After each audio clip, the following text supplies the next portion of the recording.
Hola, ¿cómo has estado? Espero que te encuentres bien. El día de hoy comenzamos nuevamente las sesiones de la clase de historia para ti, alumno de segundo de secundaria del Colegio Lirio de los Valles. Espero que te encuentres bien, que hayas disfrutado un poco de receso de materias durante el periodo de vacaciones. Yo sé que no eran vacaciones en un sentido porque no se podía salir y espero que hayas seguido las recomendaciones para evitar contagios. Cuídate mucho, saludos a tus papás, saludos a tus abuelitos y a ti. Te mando un fuerte saludo. ¡Uah! ¡Uah! Espero que hayas comido muchos bananos. Los bananos son muy ricos y muy sabrosos. Pero bueno, vamos a comenzar la clase de hoy y vamos a cerrar los ojitos y vamos a orar. Señor y Dios, te doy gracias en este día por la vida que nos concedes. Te pido, Señor, tu bendición para cada uno de mis alumnos, para sus padres, para sus familiares, Señor, que tú nos sigas protegiendo. Pero sobre todo que nos des sabiduría, nos des inteligencia y que podamos, Señor, eh, eh, ser guiados por ti en medio de esta crisis para poder salir adelante. Bendice, Señor, a los trabajos de los papás de mis alumnos, Señor, que tú los guardes, Señor, que sigas proveyendo el pan de cada día. También, Señor, que tú bendigas esta clase, que sea provechosa en el aprendizaje y cuides también de los demás maestros y personal del colegio, que tú sigas supliendo para todas las necesidades que ellos tienen. Gracias, Señor, te doy por todo, por tu bondad para con nosotros. Te pido esto en el nombre de Cristo Jesús. Amén. Bien, la vez pasada antes de salir de vacaciones acabamos la unidad número 2. En la unidad número 1 fue una unidad de introducción en la cual vimos conceptos básicos de historia como procesos históricos, hechos históricos. También vimos lo que son las fuentes primarias, las fuentes secundarias y varios aspectos de tipo de investigación en la historia. Tú te vas a dar cuenta que la historia es muy amplia, no nada más son fechas y personajes, son muchas cosas, es explicar procesos, explicar eventos y tratar de pensar cómo esos eventos pasados nos afectan a todos nosotros. De eso se trata la historia y por eso es muy divertida y muy entretenida. No nada más te tienes que aprender fechas y nombres y qué comió Napoleón cuando iba a ir a la batalla de Waterloo, o si se bañó Hernán Cortés el día de la batalla de la Noche Triste. No, hay muchas cosas y muchos detalles interesantes que nos hacen ver que la historia es una materia importante para explicarnos por qué estamos como estamos hoy en día y mirar un poco hacia el futuro en base a nuestros eventos históricos. La unidad 2 trató de Oasis América, de Aridoamérica y Mesoamérica. Aunque básicamente pasamos así como que, rápido, rápido, rápido, rápido, porque tenemos que, muy rápido. Hay muchos aspectos que no se abarcaron en el programa, pero pues le echamos ganas. Y no me refiero a abarcarlo en el programa porque no quisimos o por el COVID, sino porque en el programa de la SEP no venía. No es necesario profundizar todo un año. Nos ocuparíamos muchos estudios para hablar de los olmecas, los totonacas y muchos personajes. Simplemente conforme al programa de la SEP dimos lo básico de los aspectos que cubren el periodo prehispánico. Sin embargo, les fue bien porque en el grupo de tercero la sección de México prehispánico fue bien rapidísima. Ya la habíamos acabado en menos de 2 meses y a ustedes nos llevó mucho más tiempo. Hoy vamos a comenzar una nueva unidad, la unidad número 3. Esta unidad va a hablarnos acerca de la Nueva España. Recuerden, nosotros dividimos la historia de México en México prehispánico, México colonial, en México independiente, la República restaurada y el Porfiriato y el México contemporáneo. Aunque en realidad ya vimos que en la época prehispánica no existía México. existían el territorio, pero no existía México como nación. Y vamos a empezar a ver la historia de la Nueva España. No es México colonial. Las personas que vivieron en la Nueva España no decían, ¿en qué época vives? ¿O dónde vives? Ah, yo vivo en México colonial. No, no decían eso. Ellos decían, vivimos en la Nueva España. Entonces vamos a estar viendo eso. ¿Recuerdas que en el inicio de la unidad pasada empezamos a ver un taller sobre un museo, pero no lo pudimos concluir porque era un trabajo un poco complicado en el sentido de que requería trabajo en equipo y en equipo que se reunieran en equipo y eso hacía del trabajo algo muy difícil y no muy bueno. Pero hoy vamos a comenzar un nuevo taller y ese sí lo podemos concluir porque no tenemos no se requiere que nos reunamos en casas y ahora con el COVID menos, no, no sería bueno. El taller que vamos a comenzar el día de hoy tiene que ver con el estudio de fuentes primarias.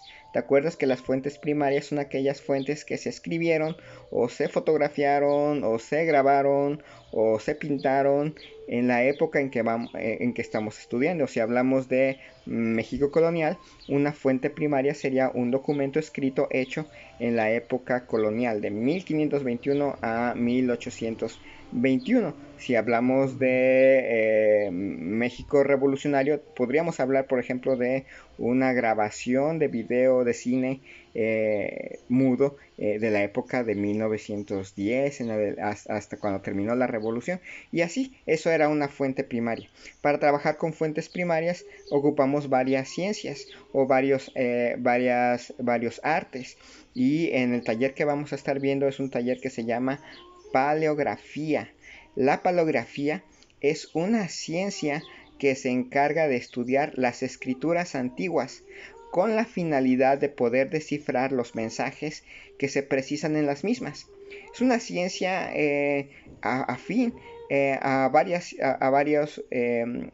ciencias, a varias disciplinas. Es un arte que se encarga de descifrar escritos antiguos, no nada más escritos de hace muchos siglos, también puede ser usada para escritos de hace décadas. Pero bueno, la paleografía es una ciencia que se encarga de estudiar las escrituras antiguas. En la paleografía, además de eso, es muy importante usarla cuando las personas quieren estudiar cosas de antropología. Cuando ves los escritos antiguos, tú puedes ver que presenta mensajes específicos, tú puedes ver cómo se usa la gramática, cómo se usa la letra misma, y son elementos que se estudian, que el antropólogo, el sociólogo y otras personas pueden estudiar cuando ven las letras, cuando ven la caligrafía, cuando ven cómo escribían las cosas y pueden ser de interés para estudios sociales. Por eso la paleografía es importante. Mediante la paleografía se pueden estudiar, por ejemplo, el desarrollo y el progreso de la escritura. Vamos a estar viendo algunos documentos antiguos y tú vas a poder notar que había palabras que ahora nosotros decimos, eso no se pronuncia encina, no se pronuncia la calor, no se pronuncia mesmamente, y de repente te encuentras los escritos antiguos en español y ¡oh! Así escribían ellos. Luego vas a encontrar letras que ya no existen ahora, como letras que hoy se pronuncian como C de cesos, de, no sé, recesión, y vas a encontrar símbolos que antes no existían, o de repente va a desaparecer la ñ y va a aparecer la G y la N juntas y se va a pronunciar como ñ. Entonces, la paleografía se encarga de revisar, no nada más para el español, sino para otras, la paleografía no nada más para el español, sino para también otras lenguas, cómo fueron evolucionando de su forma de escritura antigua a la forma moderna. Y vamos a encontrar que no solamente las palabras, los títulos, las formas de abreviar, las formas de escribir, de dirigirse a las personas, cómo fue evolucionando hasta lo que hoy conocemos como el idioma español. Si bien a partir de la paleografía misma en sí no hace historia, el hecho de que usemos la paleografía nos permite en las cuestiones históricas, nos permite ver cómo fue también evolucionando la humanidad en el sentido social. Tomamos en cuenta las escrituras antiguas hasta las más modernas y vamos viendo cómo la sociedad va avanzando. Vamos a ver cómo frases que ahora nos suenan raras como excelentísimo, este, su majestad, el señor ingeniero don no sé qué, y las largas cantidades de títulos y palabras, y cómo la sociedad fue cambiando a través de la historia, se puede notar a través de los escritos antiguos, y vamos a estar viendo en este taller ese pasar de una escritura antigua hacia una escritura un poco más moderna. Y no nada más se trata de tratar de ver cómo escribían, sino tratar de entender qué escribieron. La paleografía se encarga también de interpretar los escritos, descifrar los escritos. Vas a encontrar que las letras modernas pues es fácil de leerlas porque estamos acostumbrados, pero de repente te encuentras un documento del siglo XVI y tú dices, ¿qué dice aquí? Ah, parece que escriben con las patas. Y uno no lo entiende, pero cuando tú empiezas cuando tú aprendes a manejar un poco la paleografía, te vas a dar cuenta que hasta va a ser relativamente fácil interpretar los mensajes del doctor, que cuando pone la receta y pone ahí un montón de garabatos y uno dice, ¿qué dice allí? Y ya después, cuando aprendes algunas técnicas de paleografía, te vas a encontrar, ahí dice, tómase un paracetamol 3 veces al día por 4 días. Y ya dirás, o vas a ir a un museo y de repente ahí hay una carta. A lo mejor no lo puedes leer tan rápidamente, pero ya por lo menos te vas a dar una idea. Esa carta la escribió Emiliano Zapata en 1909 o en 1910 y dice, y dice algo así como que no seas flojo, ya párate y haz tu tarea. Y te vas a quedar como que wow. Entonces, la paleografía es una ciencia integral necesaria para poder descifrar la escritura antigua, para poderla estudiar y llegar a una comprensión mucho más precisa del mensaje que estaba ahí plasmado. Y ese es el taller que vamos a estar realizando a partir del día de hoy. Antes de entrar a los estudios básicos de lo que es el México, la historia del México colonial o la historia de la Nueva España. Entonces, ¿qué estudia la paleografía? ¿O qué hace la paleografía? La paleografía se encarga de la interpretación de textos antiguos para poderlos descifrar y para poder entender cómo escribía la humanidad y cómo ha cambiado la sociedad a través de la escritura a lo largo de los siglos. Y es así como vamos a empezar el taller. El día de mañana te voy a empezar a enviar la primera tarea que tienes que hacer en el taller. Van a ser varias tareitas en el taller. Después vamos a entrar a los estudios novohispanos y a lo largo de lo que resta del trimestre vamos a estar viendo otros documentos que nos permitan entender un poquito más de lo que es la paleografía. Recuerda, va a venir un apunte en la sección de materiales. Tú los tienes que pasar a tus apuntes. No necesitas enviarme una foto de que ya los pasaste. Yo confío en que lo vas a hacer. A lo mejor tú dices, es mucho.